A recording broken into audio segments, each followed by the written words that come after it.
Tânia, de língua portuguesa, e eu fiquei responsável pela turma do nono A, mas lá, assim, não tinha um professor só responsável, né? Então eram 2 para o A, 2 para o B, então foram 2 para cada sala. E só frisar uma coisa que a menina esqueceu, que a preocupação nossa, quando surgiu o tema, foi como falar isso com os pais, né? Como é que eles iam enxergar esse tema para não entender errado. Aí ela consultou lá, né, todas as normas que poderiam ser usadas, a gente fez uma reunião de pais, explicando qual era o propósito, falamos sobre o que ia ser abordado, e aí a gente não teve problema nenhum em relação ao tema.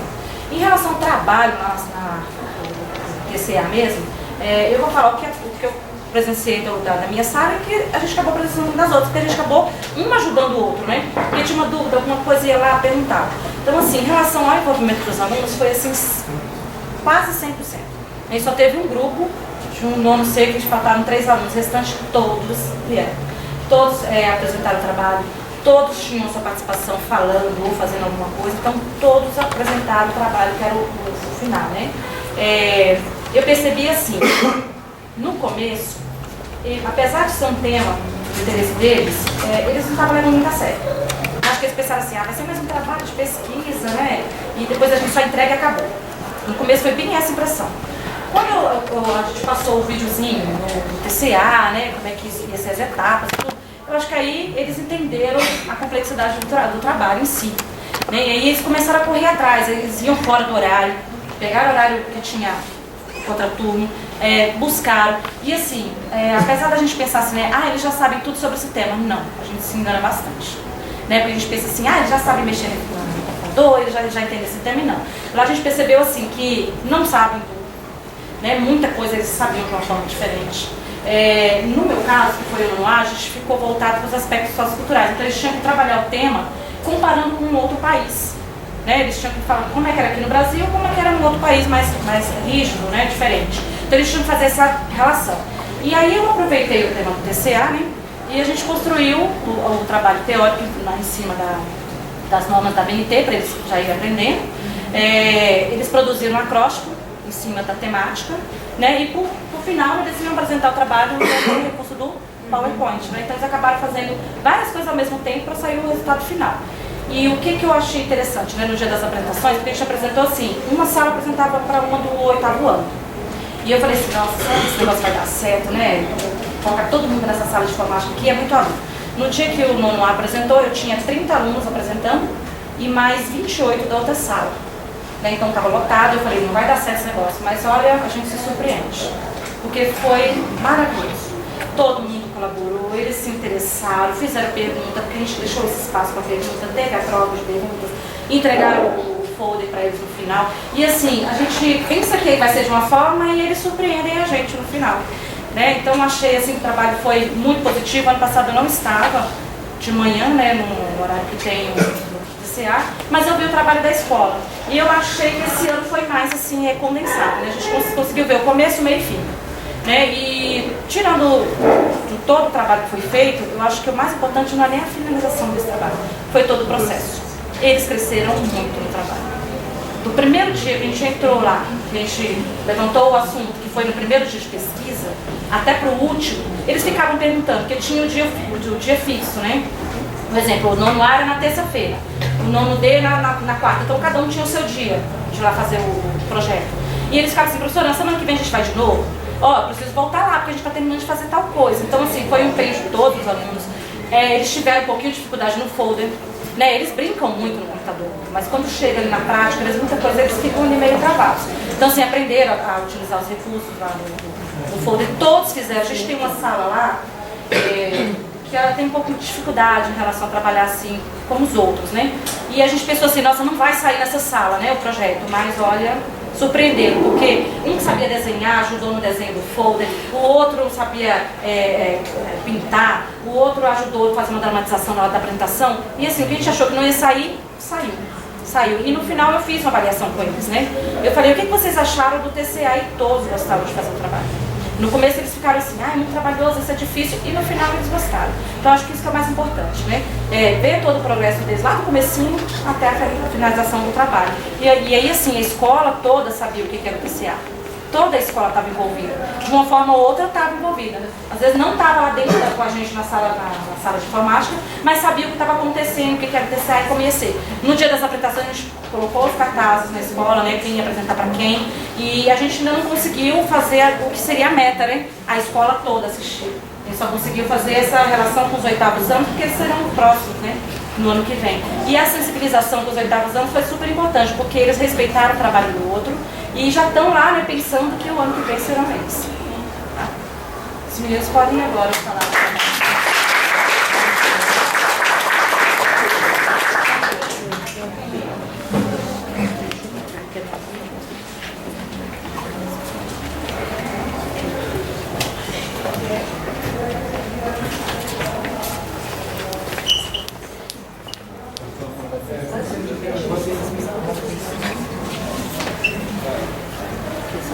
Primeiramente, boa tarde. Meu nome é Gustavo. Leonardo. Gabriel. Herbert. O nosso tema é sobre sexualidade e nós dividimos em todos os grupos, foram 10. E o nosso foi o incesto e o deles castidade. E a gente falaremos sobre isso nos próximos slides. Então, o incesto. Vou fazer uma pergunta inicial. Alguém sabe o que é incesto? Alguém já teve uma noção básica? Então, quem não sabe sobre o que é incesto, realmente não estudo, porque é um assunto realmente muito escondido pela sociedade. Por quê? Porque tem vários outros assuntos, nossa, muito polêmicos. Mas esse é um assunto bem polêmico também, porque é polêmico e curioso, como eu coloquei ali. Por quê? Porque é um assunto que divide opiniões. Tem muita gente que acha que incesto é uma coisa certa, muita pouca gente. E tem muita gente que acha que incesto é uma coisa errada, que é pecado. E a gente vai ver isso nas próximas slides. A definição básica do incesto. O incesto vem do latim, incesto, que significa impuro. O incesto é uma união sexual lícita ou uma união marital que é entre parentes consanguíneos. Primo, prima, irmão, irmã, tio, tia, mãe, pai. E aqui está a parte jurídica, que é uma parte também muito confusa do incesto. Porque muitos países eles permitem o incesto, só que não permitem um casamento de parentes. Por exemplo, eu posso, não que eu faço, eu posso namorar com a minha irmã ou com a minha mãe, mas eu não posso casar com elas porque você, querendo não, está burlando o sistema econômico, jurídico e econômico do país. E tem muitos países também na Ásia que o incesto é realmente muito proibido. Por exemplo, acho que até a Índia é um país que é realmente restrito à parte do incesto, que você não pode ter relações com parentes por causa da própria religião, que é um estado aqui a religião é muito pesada neles. E também o país da Alemanha, que também tem essa lei civil que impede você de casar com sua irmã.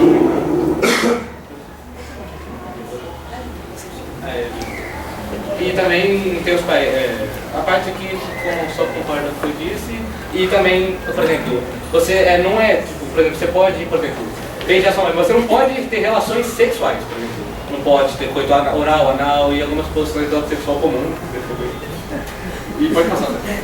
Agora é a vez do...